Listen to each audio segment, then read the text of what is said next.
жаңа турак үй курулган. Саламатсыздар, урматтуу чегарачылар.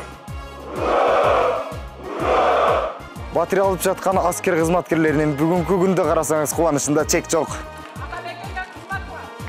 Аскер кызматкерлери ушундай үйлүү болсун деп кааламакчымын мен дагы. Буга чейин заставаларда ар кандай шарттарда жашаганбыз. Чындыгында бул биринчи жолу болуп атат. Жашообузда аябай кубанычтабыз, толкунданып атабыз. Өтө кубанычтабыз. Азыр толкунданып келген, толкундаганында чек жок. Биздин аскерлерге, офицерлерге батирлердин күлүшүн тапшырып кетти. Бир гана ушул мен ойлойм, менден да башка чегарачыларыбыз бар. Аларга да ушундай үйлөр буйрусун. Саламатсыздарбы, урматтуу телекөрүүчүлөр. Улуттук коопсуздук боюнча мамлекеттик комитетинин чек ара кызматынын 20-27 аскер бөлүгүндө, тактап айтканда Жалал Абад облусу боюнча башкармалыгында Шамалды Сай шаарчасында президентибиздин буйругу менен жаңы турак үй курулган. Мына бүгүн 11 сентябрда ушул турак үйдүн ачылышы болуп, Кыргыз Республикасынын президенти өзү тапшырып жаткан учуру.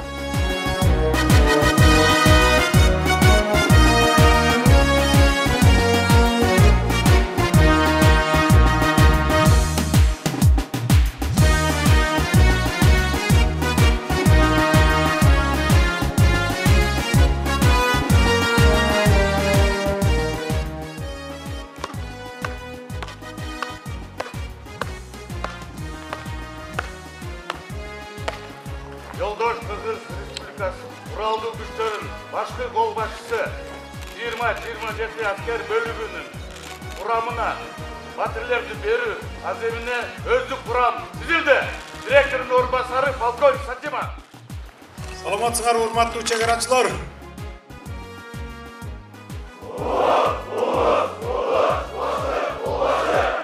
Жаңы конушуңар менен куттуктаймын.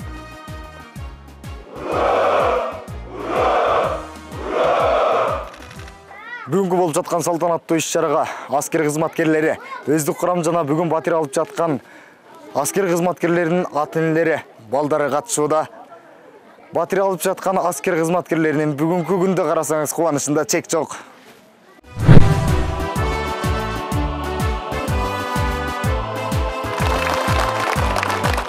Истамкулова Гүлзат Азимбековна.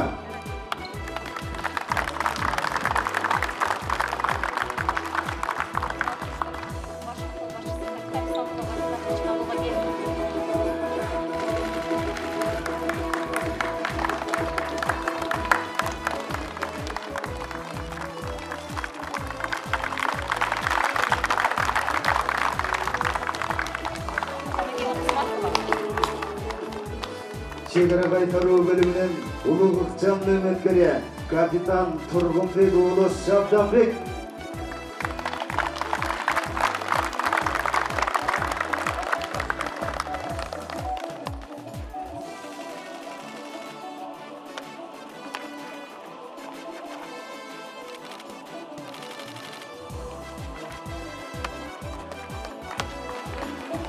Атамекенге кызмат кыл. Атамекенге кызмат кыл. Атамекенге кызмат кыл. Атамекенге кызмат кыл. Өзүңүздөр көрүп тургандай жаркыраган 36 батирлүү бул имарат, бул турак үй жоокерлер үчүн, аскер кызматкерлер үчүн курулган. Кыргыз Республикасынын куралдуу күчтөрүнүн башкы кол башчысы, Кыргыз Республикасынын президенти батирлерди тапшырган соң, аскер кызматкерлери менен жолугушуп, аскер кызматкерлеринин ата-энелеринин батасын алды. Кыргыз Республикасынын улуттук коопсуздук комитетинин чек ара кызматынын 20-27 аскер бөлүгүнүн аскер кызматчылары үчүн атайын турак үйлөр курулган. Турак үйлөр бүгүн Кыргыз Республикасынын куралдуу күчтөрүнүн кол башчысы, Кыргыз Республикасынын президенти тарабынан үйлөр тапшырылып, мына бүгүнкү күндө ошол кызматкерлердин, үй менен камсыз болгон кызматкерлердин кубанычында чек жок. Ал эми алдыңкы мүнөттөрдө сиздер менен чогуу биргеликте ушул турак үйдө жашап жаткан кызматкерлердин кубанычы менен тең бөлүшмөкчүбүз. Азыр эле биз сөз кылып жаткан аскерлерге берилип жаткан үйдүн ичинде турабыз. Өзүңүздөр көргөндөй заманбап стиль дейбизби, заманбап шартка, талапка ылайыкталып жасалганын көрүп турабыз. Чындыгында карасаңыздар, бул жакта атайын бардык шарттары менен ысык суу, муздак суу, жуунуучу жайлары керек болсо, мынакей өзүңүздөр көрүп турган аз биз кирген 2 бөлмөлүү жаш жубайларга берилген үйдөбүз.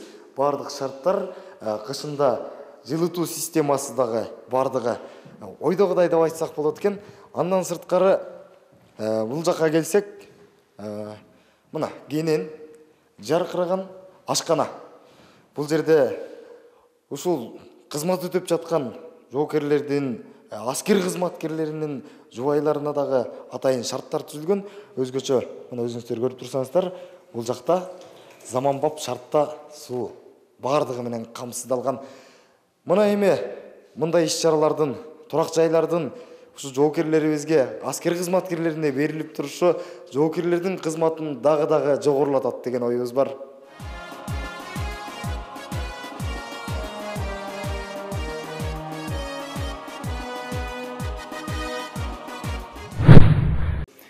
Буга чейин квартираларда жашап келдик. Кубанычыбыз, аябай кубанып отурабыз. Ушундай толкунданулар көп аябай болуп атат. Келинчегим бар, 2 балам бар. Şu kvartiralап келгенбиз, Кудайга шүгүр, мына ушинтип квартира берип атат. Биздин эми Кудай буйрса куралдык күчтөрүнүн аскер кызматкерлери ушундай үйлүү болсун деп кааламакчымын мен дагы. Кыргыз Республикасынын кол башчысы Садыр Нуркожоевичке чоң рахмат ушинтип бизге көңүл буруп. Эми Кыргыз Республикасында эң биринчи мамлекет күчтүү болом десе, армиясын күчтөйт да. Биздики азыр ошондой болуп атат да.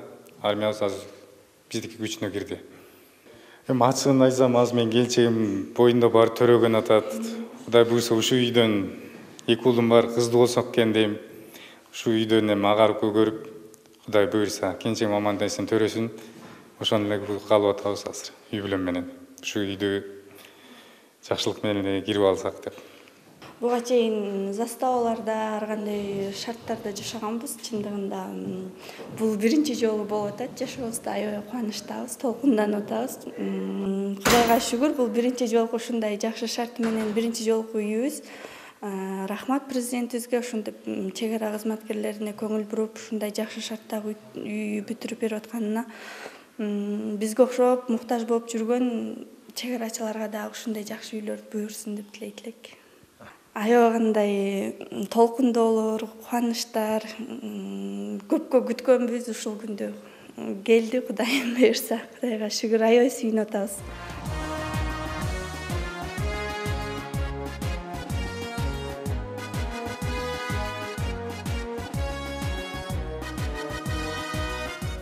Кызмат кылганыма 24 жылдан чукулдап калды буйруса. Буга чейин ар жерде иштедик. Квартираларда жашап, ал жерге квартиралар төлөп, 99-жылы Баткен коолаганда ошол Баткенге кетип, ал жакта 6 жыл иштедим. Андан кийин бул жакка которулуп, азыркы күндө ушул жерде иштеп атам. Буйрса Кудайга шүгүр, жакшы. Мына ушинтип бизге үй берилип, кубанычтабыз. 3 бөлмөлүү фатирдин ээси болуп отурабыз буйруса. Мындан бул жагына дагы мекенге кызмат кылабыз. Не демекчимин? Дайыма ушу мамлекетибизде тынччылык болсун. Ушундай үйлөр салынып, кызматкерлерге берилип турсун. Эң жакшысы бүгүн өтө кубанычтабыз. Монтип 3 бөлмөлүү фатирдин ачкычын алып, үй бүлөм менен кубанычта, кубанычыбызга чек жок. Ушул эми азыр өзүбүздө 3 кыз, 1 уулубуз бар. Бирөөсүн турмушка бергем. Экөө Бишкекте жогору окуу жайда окуп атат. Бул кичинем колубузда. Өзүм медайым болгондуктан медицина окуу жайын бүткөнмүн. Ушул жолдоштун аркасына мен деле аскер кызматкери болуп, ушул фельдшер болуп иштеп жүрдүм. 3 кыз 1 уулунун апасы, атасы, апасы болдук. Ушинтип мамлекетибиз Кудайга шүгүр үй берди. Рахмат ушу мамлекетибизге. Өтө кубанычтабыз. Азыр толкунданып келген, толкундаганында чек жок. Дайым ушул президентибизге рахмат, ушинтип аскер кызматкерлерин карап ушинтип үйлөрдү салып, бүтүрүп бизге берип атат. Рахмат демекчимин. Саламатсыздарбы, алгач үйүңүздөр кут болсун. Ушул жакшы саамалык болуп атат. Көпчүлүктү карап турсак, үй алган аскер кызматчыларынын кубанычында чындыгында чек жок. Сиздерди да карап отурабыз, үй бүлөңүздөр менен келип отурасыздар. Алгач эле сизге суроо берип көрөлү, жолдош майор. Ичиңизде өзүңүздө кандай толкундоолор болуп атат? Ассаламу алейкум. Толкундоолор өтө күчтүү. Биринчиден ушу баардык чек-арачыларга баарыңызга салам. Ушу чек-арачыларыбыз аман болсун, баарына үй бүлөлүк бакыт, ден соолук, иштерине ийгилик болсун, чек-арабыз тынч болсун. Бул үй алган өзү башкача экен. Азыр Кудай кааласа, мына үй ушунча чек-арада кызмат кылып жүрдүк. Ушуга чейин ар жерде жашап жүрдүк. Биринчи жолу ушул мамлекет тарабынан үй берилип атат. Буга ушул биздин жетекчиликке, чек-ара кызмат жетекчилигине, президентибизге өтө чоң рахмат, таазим. Бир гана ушул мен ойлойм, менден да башка чек-арачыларыбыз бар. Аларга да ушундай үйлөр буйрусун. Аларга да иштерине ийгилик, кызмат кыла беришсин, чарчабай. Бар жогу жакшы болот. Не дейин, ушул азыр мына күз келип калды. Ушул бардык ушул ата мекенин сүйүүчүлөрдү ушул чакырып кетем. Келип, ушул солдат болуп срочкага келсин, кызмат кылсын, ата мекенди сүйсүн бардыгы. Мына мен өзүм 2005-жылы солдат болуп баргам. Азыркы даражам майорго чейин жеттим. Буга Кудайыма шүгүр. Ушул бардык ушул бул үй бүлө, биз үй бүлөбүз тынч болсо, мамлекет тынч болот. Мен де ушундай ойлойм. Андан сырткары ушул бардык мекен коргоочуларга айтабыз. Мекенди сүйүш керек, ата мекенди коргошубуз керек, дайыма даяр болуш керек. А мамлекет бизди эч качан унутпайт. Чоң рахмат, кызматыңыздарга ийгилик болсун. Эми айтып атпайсызбы? Ушул жактан үй берилип атат деп. Негизи турмуш шарт ар кандай жоокер болгондон кийин, аскер кызматкери болгондон кийин, офицер болгондон кийин ар кандай катаал шарттарга көнүүгө туура келет. Анан чындыгында бүгүнкү үй берилип калышынын себеби же болбосо тактап айтсак, мисалы үй бүлө менен келип отурасыздар. Ушул нерсеге эми үй кожойкеси катары сизден сурап көрөлү. Кандай дейсиз? Оюңуз? Эми чек-арачы болгондон кийин ар кандай жагдайларга чыдайт экенсиз. Дегенде бул кесип нары ардактуу, нары бартуу дегендей. Өзүң үй бүлө болгон аябай башкача болот экенсиң, эми айта албайсың бул жакта сезимиңди. Өзүнчө толкунданат экенсиң. Ушул жолдошумдун артынан ушунча бала чака болдук, аябай үй бүлө болгонубузга да аябай кубанып отурабыз. Ушул өзүң үйүң болсо жакшы да. Айтып атпайсызбы, ар кандай жерде кызмат кылууга туура келет деп. Мисалы ошол эле жерлерде бала тарбиялоо, бала багуу деген маселелер бар эмеспи? Ошол учурларда кандай кыйынчылыктар өткөн? Кыйынчылыктар болгон. Кыйынчылыктар болбойт экен. Эми бул деген жашоо турмуш экен. Үйдө ылдый болот экен. Анда жолдошума өбөк болуп, жардам берип дегендей чогуу алып келатабыз жашоонун.